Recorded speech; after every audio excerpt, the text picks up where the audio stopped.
Вести на Канал 8, добро дојдовте. Почна електронскиот упис за идните средношколци за учебната 2024-2025 година. Конечната ранг листа на примените ученици ќе биде објавена в среда. Почна електронскиот упис за идните средношколци за учебната 2024-2025 година. Аплицирањето се врши преку линкот за електронски услуги на Министерството за образование и наука euslugi.mon.gov.mk со специјална најава на учениците преку сопствените користички сметки на schools.mk. Документите во хартиена форма се доставуваат до училиштата најдоцна до 25 јуни, а второто пријавување ќе се реализира на 1 и 2 јули.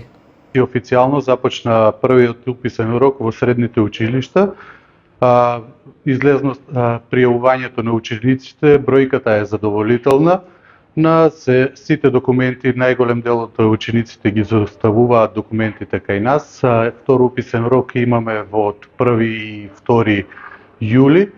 Кај нас имаме три смера: економско, трговско, правна, вториот смер е општа гимназија и третиот смер е хемиско, лабораториски техничар. Моментално имаме запишано кандидати на сите овие три смера. Учениците кои нема да можат сами да се најават во системот и да аплицираат, можат да се обратат и во училиштата и со помош на уписните комисии да се пријават. Конечните ранг листи на примените ќе биде објавен на огласните табли во училиштето на 26 јуни и 3 јули.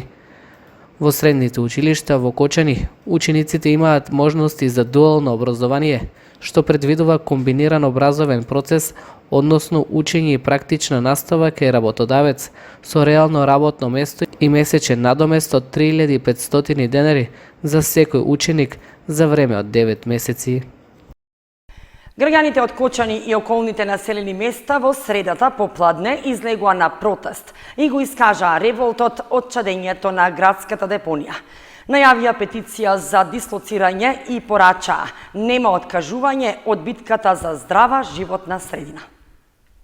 Со транспарентите депонијата не убива, време е за акција, гласот на кочанчани против депонијата, спасете ги децата, изгаснете ја депонијата и со многу други надписи, граѓаните во средата попладне го изразија револтот од секојдневното чадење на депонијата, што е лоцирана на целото Бели. Со блокирање на улица на кружниот тек кај двојниот мост беше искажано барање до надлежните општински и други институции да преземат итни мерки за запирање на уништувањето на животната средина. Исто така лицата кои присуствуваа најавија и петиција за дислоцирање на депонијата.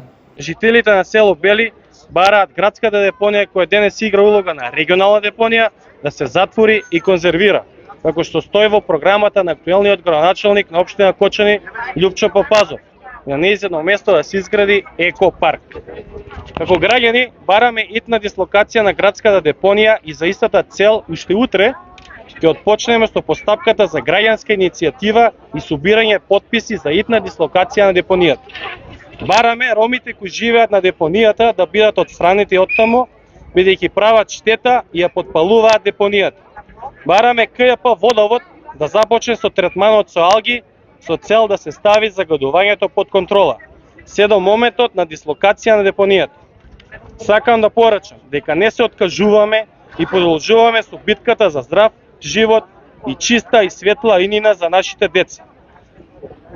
Сите кои сакаат активно да се вклучат во процесот на собирање потписи за дислокација на депонијата, слободно да ме контактираат, а посебно ги повикувам туристичките работници и собствениците на туристичките објекти на Пониква активно да се вклучат во овој процес.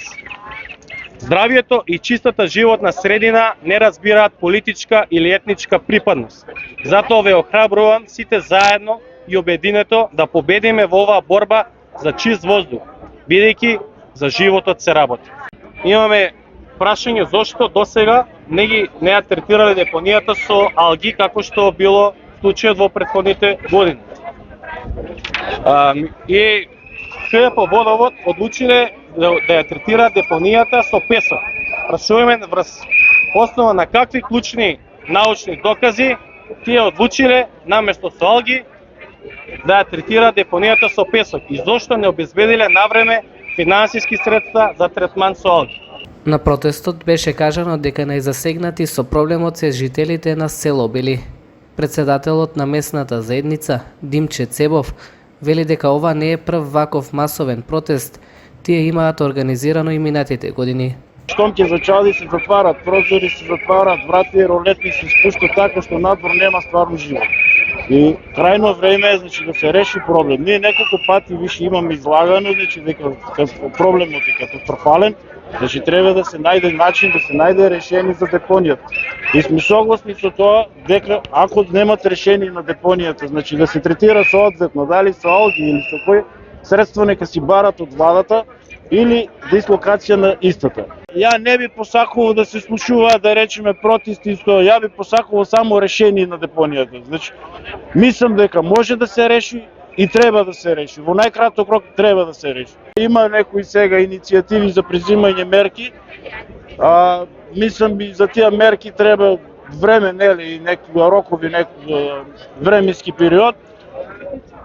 Се надеваат и они дека ќе имат некои средства донирани за помош на решавање на проблемот, па ете, ќе почекаме, ќе видиме, времето ќе го каже своје. Протестот се реализираше под мотото "Излези и бори се за чисто, здраво и убаво Кочани". При тоа беше порачано дека и понатаму ќе се продолжи со битката за чиста околина и здрав живот за сите. Објавен е јавниот повик за избор на превозник за 788 ученици од две основни и двете средни училишта во Кочани. Носител на заедничката јавна набавка е Основното училиште Никола Карев, а пријавувањето на транспортните компании е до 19 јули. Две основни и двете средни училишта од Кочани навреме ја почнуваат постапката за избор на компанија која ќе го извршува бесплатниот превоз на учениците. Веќе е објавен јавен повик за пријавување на заинтересираните фирми, а носител на набавката за 4 училишта е Основното Никола Карев. Проценетата вредност на услугата за превоз е на слично ниво како и претходната година и изнесува над 15 милиони и 700 илјади денари.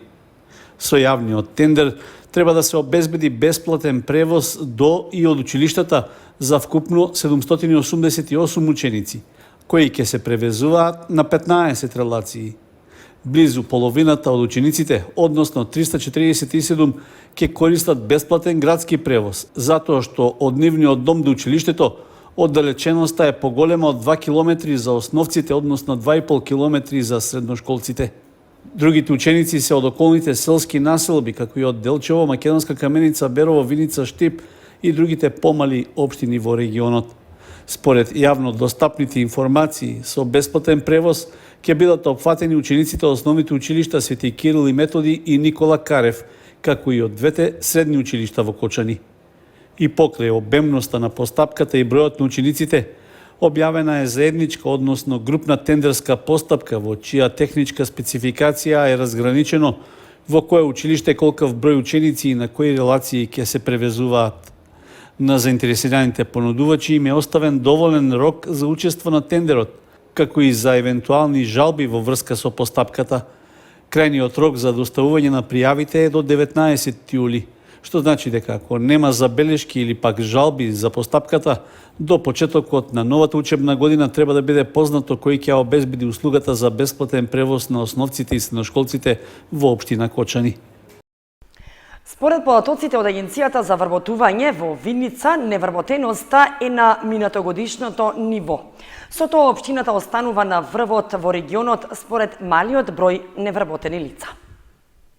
Општина Виница останува шампион во источниот плански регион според ниската стапка на невработеност, а бројот на лицата кои бараат работа во однос на минатата година бележи минимално намалување од околу 3%. Лани во евиденцијата на Агенцијата за вработување во Виница биле регистрирани вкупно 1187 невработени, а 711 се активни баратели на работа. Од нив 44% се жени. Овој број е сличен на претходниот едногодишен период, а тенденција на благо намалување е забележана и за првиот квартал од оваа година. Споредбата на податоците во евиденцијата на агенцијата со бројот на населението во општина Виница, имајќи го предвид последниот попис, покажува дека стапката на невработеност е под 8,5% и е најмала меѓу општините во регионот. Опаѓањето на невработеноста во Виница е карактеристично подолг период и тоа се должи на економскиот развој, односно на позитивните економски трендови кај локалните компании, но и на активните мерки за обука, преквалификација, како и за друга подршка на невработените. Поради тоа, дел од компаниите се соочуваат со недостиг од квалификувана работна сила, а проблемот го решаваат со ангажирање лица од соседните општини. Анализата на возрастната структура покажува дека околу 40% од активните баратели на работа се над 50 годишна возраст. Според образовната структура пак, скоро 2/3 се неквалификувани, а близу 1/5 се со средна стручна подготовка, поради што потешко можат да се вработат. Намалувањето на невработеноста во општина Виница дополнително е засилено со иселувањето во странство на младите и работоспособни. Според пописните податоци, бројот на населението во општината за 2 децении опаднал за близу 38%.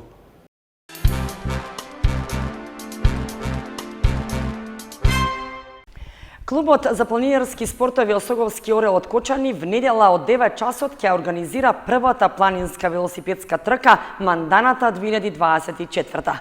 Стартот и целта се кај манастирот Свети Илија во местноста Бочвенец, а настанот е во спомен на македонскиот револуционер од илинденскиот период Стефан Мандалов Манданата, кој загинал на овие простори.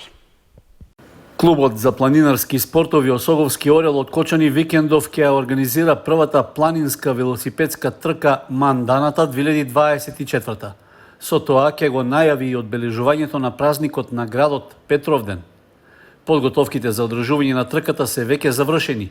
Членови на клубот го извршија маркирањето на патеката, а се уште можат да се пријават заинтересираните за учество.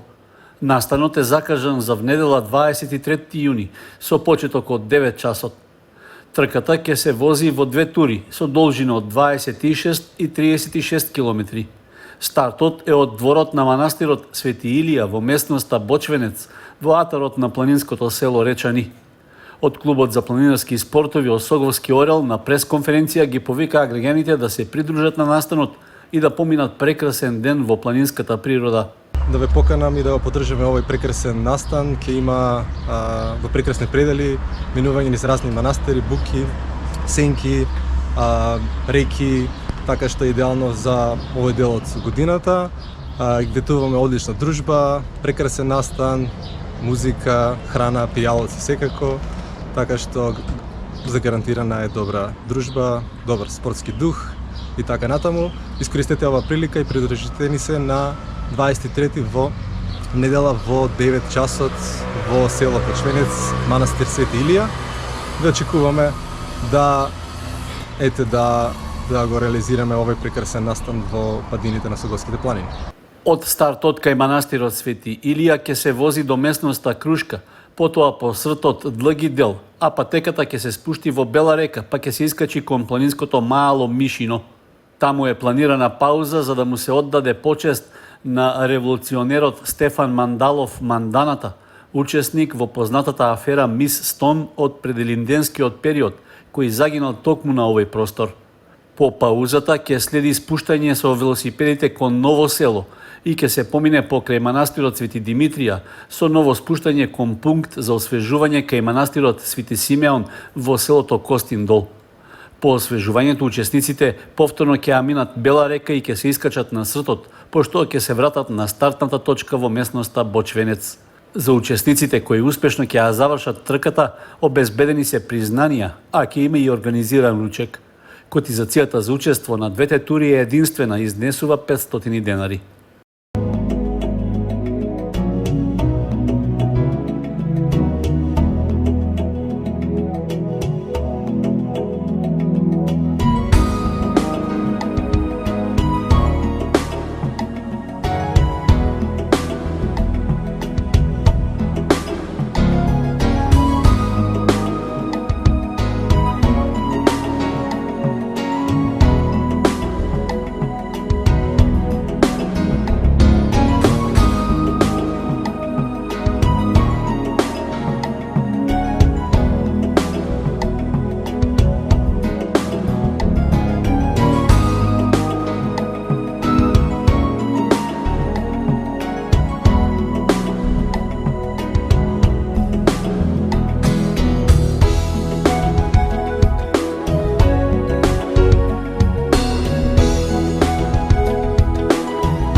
Почитувани, тоа беа настаните што го одбележаа денешниот ден. Ви благодариме што бевте со нас. Останете понатаму со Канал 8. Довидување.